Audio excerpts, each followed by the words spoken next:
तो चलिए स्टूडेंट्स, अब जो है हम आगे की यूनिट्स को देख लेते हैं। यहाँ पर आगे की यूनिट्स में जो है यहाँ पास चैप्टर्स को किस प्रकार से डिवाइड किया गया है और किस प्रकार से उसको अलग अलग नंबरों में बांटा गया है।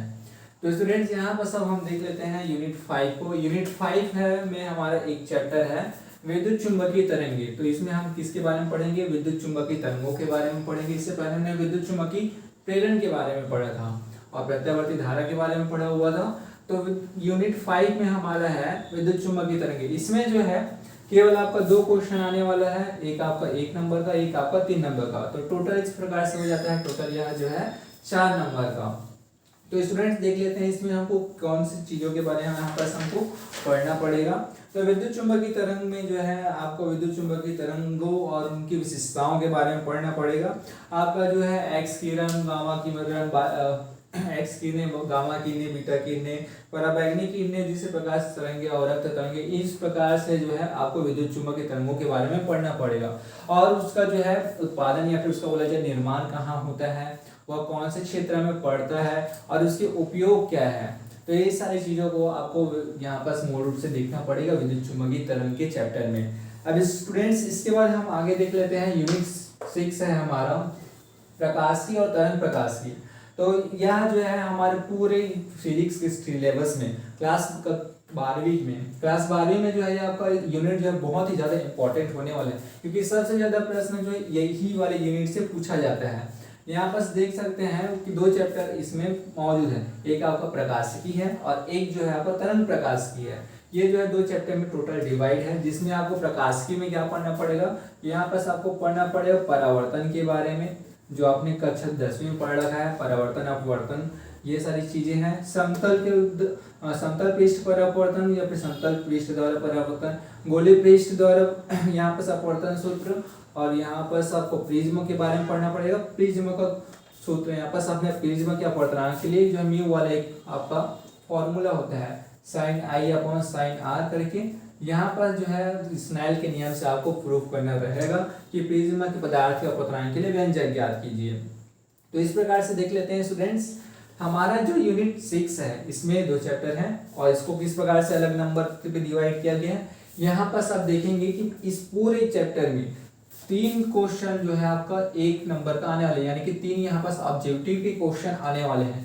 इसके बाद एक आपका 2 नंबर का, एक आपका 4 नंबर का और एक आपका 5 नंबर का। तो इस प्रकार से देखें टोटल हमारा चैप्टर कितने नंबर का हो जाता है, 5 और 4 9, 9 और 2 11, 11 और ये 3 हमारे कितना हो जाएगा 14।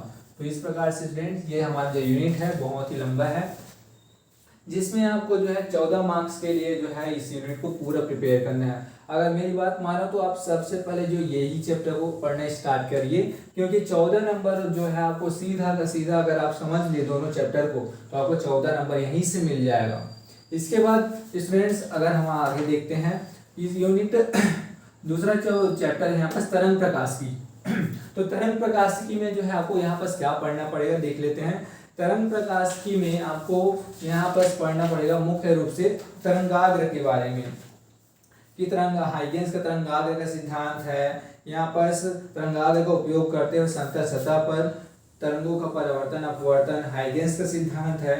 और यहाँ पर कुछ फ्रिंज चौड़ाई कला संबंध स्रोत और इस प्रकार से समतल ध्रुवीय प्रकाश के बारे में पढ़ना पड़ेगा, जो उतना बड़ा टॉपिक यहाँ पर नहीं है।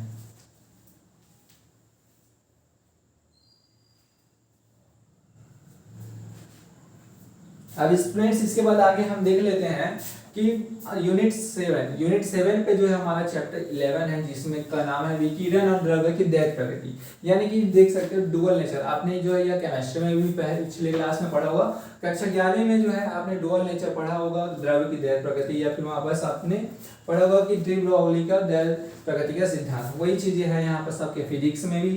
तो यहाँ पर सब पढ़ेंगे विकिरण और द्रव्य की दैत प्रकृति। ये जो चैप्टर है आपका 2 क्वेश्चन में डिवाइड है, एक आपका 1 नंबर का आएगा और एक आपका 3 नंबर का।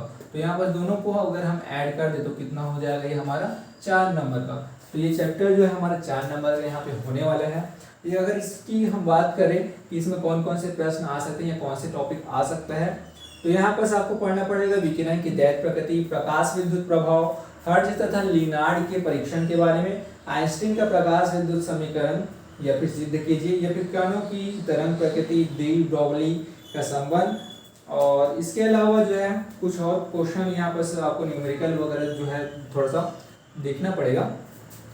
अब स्टूडेंट्स इसके बाद हम देख लेते हैं यूनिट 8 यहाँ पर हमारा है चैप्टर 12 और चैप्टर 13। तो यहाँ पर इकाई 8 को जो है 2 चैप्टर में बांटा गया है। एक हमारा क्या है परमाणु और दूसरा हमारा नाभिक है। तो परमाणु नाभिक भी जो है आपका केमिस्ट्री में पढ़ा हुआ है, बेसिक से चैप्टर है ये सारी चीजें। तो परमाणु और नाभिक में जो है आपको क्या पढ़ना पड़ेगा, परमाणु में जो है आपको अल्फा प्रकीर्णन के बारे में पढ़ना पड़ेगा। रदरफोर्ड का अल्फा बौछार या फिर अल्फा प्रकीर्णन के बारे में आपको पढ़ना है। बोर मॉडल है, ऊर्जा स्तर है, हाइड्रोजन स्पेक्ट्रम का अलग अलग जो स्तर है यहाँ पर आपको पढ़ना पड़ेगा।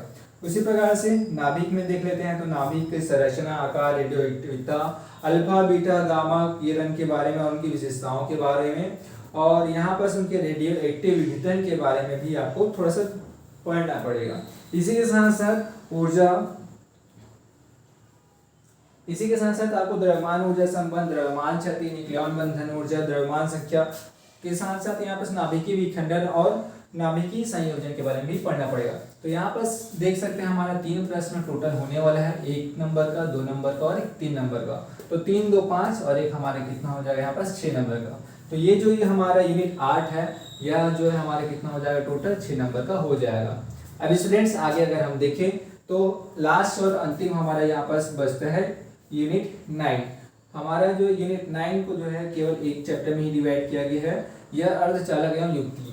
तो अर्धचालक एवं युक्ति में यहाँ पर हम देखें तो टोटल कितने मार्क्स का होने वाला है, एक आपका जो है 3 नंबर का आएगा, एक आपका 2 नंबर का आएगा और 2 प्रश्न यहाँ पर आपका ऑब्जेक्टिव जो आपका 1 नंबर का आने वाला है।